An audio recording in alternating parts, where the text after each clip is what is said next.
this time hoping you stay. So there was this elderly couple.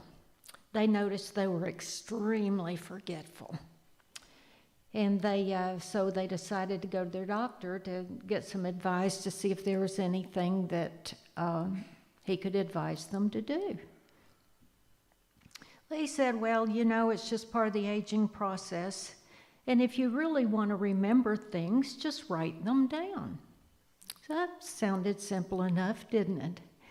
So that evening they go to their bedroom, they like to watch TV in bed, and so the husband's getting up to go get something from the kitchen, and the wife says, well, while you're there, would you bring me some ice cream? He says, well, sure. She says, well, don't you need to write that down? He says, oh, you're kidding. I don't need to write that down. I'll remember that. So she says, oh, and since you're there, would you put some strawberries on it for me? Sure, I'll do that, he says. And then again, she says, don't you need to write that down? Well, of course not. I can remember ice cream and strawberries for Pete's sake. So, and then she catches him before he leaves the room, and she says, what sounds really good on that would be some whipped cream. I think I'd just love to have some whipped cream on that ice cream and strawberries. He says, okay, that's easy enough. I can do that. She says, you better write that down because that's a lot to remember. He scoffs at it and says, of course, I don't need to write that down. So he's gone about 30 minutes.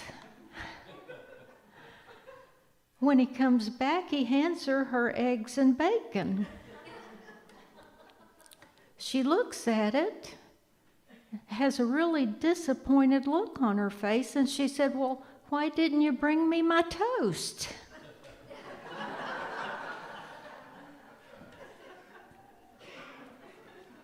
I know, that was corny. It is true, though, isn't it, that it doesn't just go with the aging process either, is it? We have so many things on our minds that it is so easy to become overwhelmed and forget what you were going to do next. Just totally forget it. But what I'm talking about today is unleashing the creative genius within. We're going to talk about it a few minutes. I'm going to talk about maybe what's been holding you back from digging that genius out and how you might find it. So that's basically what we do here at Unity. We don't tell you what to believe, but we give you some practical tips on what we have found works for us. And what works for us is if we feel that there is a benevolent energy in the universe that wants our best. And you can call that benevolent energy anything you want to. And that we each have a connection to that energy. It's innate. It's there. And the only reason we don't feel it is because we haven't connected with it. And sometimes when we allow chaos to enter our lives, we don't feel the connection because we have disconnected from the source. We believe if you keep your thoughts positive, it will change your life. And I'm a testament to that. Okay? And it's through stillness and quiet that you remember your connection to God, all that is. And then we believe too that we teach that you need to walk the talk. It's not good enough to just say these things, but you actually need to practice them. And it's through practice that you perfect it. Okay, so back to what I'm talking about today is how do we unleash that genius within? How many of you would admit today that there's just one area in your life, one, maybe more, that you'd like to improve, you'd like to be different? Some challenges that you just keep going on over and over. Like they say, you get on an airplane to leave one person, get to another airport, get off the plane, and there's somebody to greet you. Just a different face, different name, but the same energy. And until you change yours and change your view of who you are and your innate worth and worthiness, then you will just keep showing up the same old way, and the challenges will come. They'll just have a different face. That's all. So let's just look at some ways that we might improve our lives. Buckminster Fuller said that he's convinced that humanity is born with many, many gifts, but that life de-geniuses us. So how does it do that? We've been told by many masters, do not conform to the world, but to the renewing of your minds. What does that mean exactly? Many, many masters have just said it with different words. It means to reevaluate, look at what really works for you and release what doesn't. Let go of whatever challenges you brought with you from your childhood. Many of the ways we look at ourselves and our weaknesses and what we think are weaknesses are simply ways that we either were told or learned to view ourselves in our youth. I read the story of one man that felt like he was quite successful.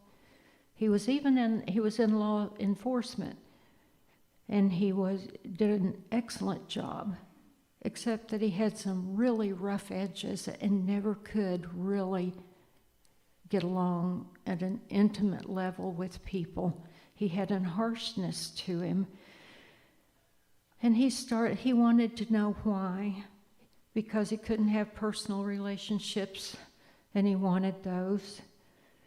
And he finally figured out that one of the things that kept coming up for him over and over and over again was that he felt like he was abandoned by people. And what had happened was that when he was a child, his father had disappeared, then his mother had mental issues, and they lived in poverty for a few years, and then she just walked away and abandoned him. This was a child. So he spent the rest of his youth and his early years believing that he wasn't worthy of having a loving parent like other people. He wasn't worthy. In every place that he saw, wherever he went then in his life and his working career, if something happened, he would see it as a slap in the face instead of it's always about him, it's always personal, he's being abandoned. And when he really wanted to look at that, he did some strong inner work. And he discovered that inner child that had been abandoned. And he decided to love him and bring him out into the open and heal that inner child. And he did. And it changed his life. And he found then that not only did he have more success in his own career, but he also began to have longer lasting relationships that actually worked. So how do we transform ourselves if we've, and we all have, however we were formed in our early years, we all grew up with different ideas of who we were and who we were not, our capabilities, what I can do, what I cannot do. We might look at the others and say, well, yeah, that's easy for you to do. You can do that. You've got that creativity, but I don't, just not a creative person. What if the truth is you've just never been exposed to the things that will unleash your creativity, your inner genius? Maybe you've been trying to do the things that you're not a genius at. Henry Ford found that he had a passion. He wanted to create a car. He had a vision. Same with all the others that we know their names now, and because of them, our lives have changed for the better. They had a passion, they had a vision, they had creativity. They had their own particular form of creativity. Let's see what does it feel like to unleash something. I was thinking about that too as I was thinking about my talk today. And if you were to, let's think about the visual of unleashing a racehorse. Just think of a racehorse that's chomping at the bit, they call it. Just chomping at the bit, wants to get on with it, right? Get on with it.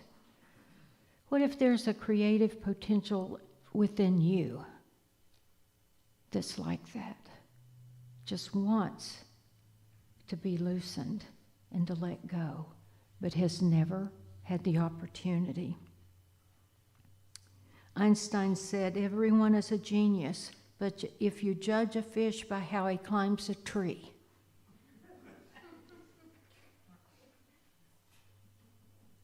it'll believe it's stupid all of its life, won't it? Won't it? We all have creative genius within us. My husband is one of those lucky ones that grew up in a family where he was taught to express his creativity. He was unleashed at an early age. As a matter of fact, I think I've shared with you that his father grew up in poverty too in Indianapolis,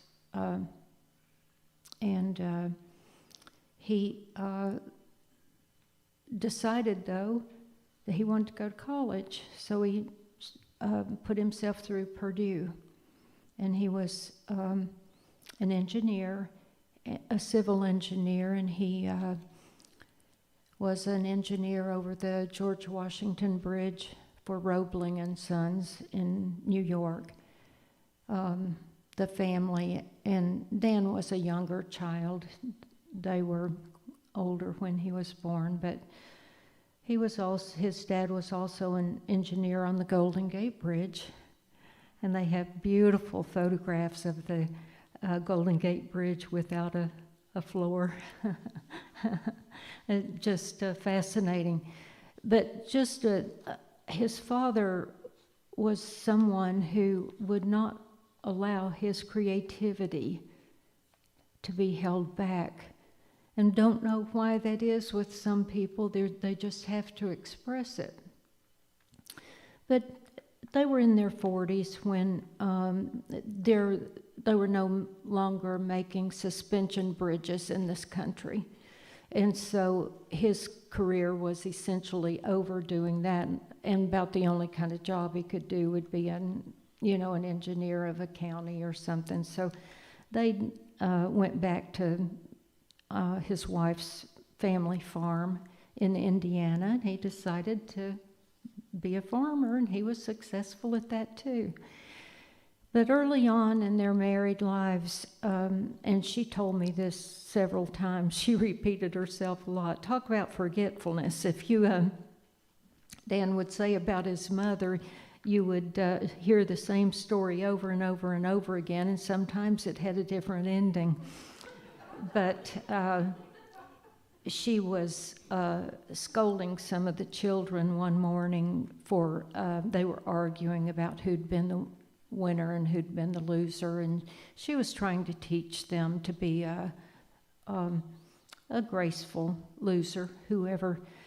And the dad interrupted, and he said, "Don't you ever teach my kids to be losers. They're winners, and they're going to remember that." And I've thought about that sometimes, and I've thought, well, there could be a more graceful way of having said that, and but that's just the way he was. He was a gruff guy, and but one of the things that I have observed about my husband, there's some other things I've observed about him that I haven't appreciated as much, but that's okay, is how creative he is. And do you know where that comes from, right? Curiosity. Curiosity. If you're a curious person, you will allow that creativity to absolutely flow. And that's what all these other inventors had in common, was their gift of curiosity. And they didn't try to hold it back in any way. But that is one thing I've learned tremendously from my husband, was that there have been times he would push me forward, because he felt like I was hanging back too much, and I learned to be a stronger person because of his example. But I also learned how incredibly creative you can be if you're curious enough. And he's not in here this morning. He must be at the other building, not certain what he's doing, but that's all right. I can talk about him in his absence. Curiosity. And the man that owned all the McDonald's restaurants, he was curious too. He was traveling across the country, and he just wanted a place to get a good hamburger. And now look what happened from that, right? Right. So to unleash the creative genius within. Go to my next slide. One of my suggestions would be, if you wanted to work on what is your passion, if you don't know what that is, if you don't know what your passion is, and I don't care what age you are either, okay? Create a dream board. What do you get passionate or excited about? What inspires you? What engages your heart? And go for that. If you're an artist, do art. If you're a visionary, you like to design things, go for that. You want to teach. You want to explore. You want to help people. You want to serve. If that touches your heart, go for that. Maybe you want to be a yoga instructor. Go for that. Create a dream board of those things you love, you feel passionate about. Maintain an attitude and posture that support your intentions. What does that mean? Keep your attitude positive. Remember the things that are your highest priority. Go for that. And keep your posture. If nothing else, put your shoulders back. Stand up straight. Remember who you are. Be proud. Go for what you're passionate about. The creative process is instigated by thoughts. Your thoughts become words, and then your actions are in alignment with that desired outcome. Remember that. Remember it. It's incredibly important. We recognize our tremendous power in this creative process. Our power. We're going to unleash that. We have faith and trust in our own ability. And these are key to success. So whenever you feel yourself doubting, now remember, doubt is one of those words like fear. We want to take them out of our thoughts and out of our vocabulary. So you may want to explore, may want to travel, you want to be active, teach, create, build, design, write. Maybe you love to landscape, work with animals, sew or paint, fabricate, scuba dive. You may just love to do that, clean up the environment. And I've shared too how after Katrina, it was hard to know what to do. It was hard not to be depressed. It was, in the face of what in the world can we do now? There's no place even to live. The way I found to move forward was to go out and pick up trash. And it made my day. I'd just go out and pick up trash. I didn't know what else I could do. Turned out that was huge. And then there's, your heart knows what's passionate for you. You have an inner wisdom. You have an inner guru that already knows. It does. You already know. You just haven't been listening. And then there was one other thing that I was considering, and I thought, well, you know what? With all these years of managing a spiritual community and all the different people that we come around and we're with, and just all the different skills that I have now, in addition to speaking on Sunday, I just have all these skills. So I actually just was thinking of joining the circus. I thought that really, and when I put that on there, I thought it was a little bit of a joke, and then I thought, well, I don't know, that sounds like fun, doesn't it? I don't know. I might learn to be a trapeze artist, put on a clown suit. And I would just say what this morning to you, putting all the fun aside, is that you do have a genius within that is just chomping at the bit to be unleashed. I hope you'll recognize that and you'll let it loose. Thank you for your time.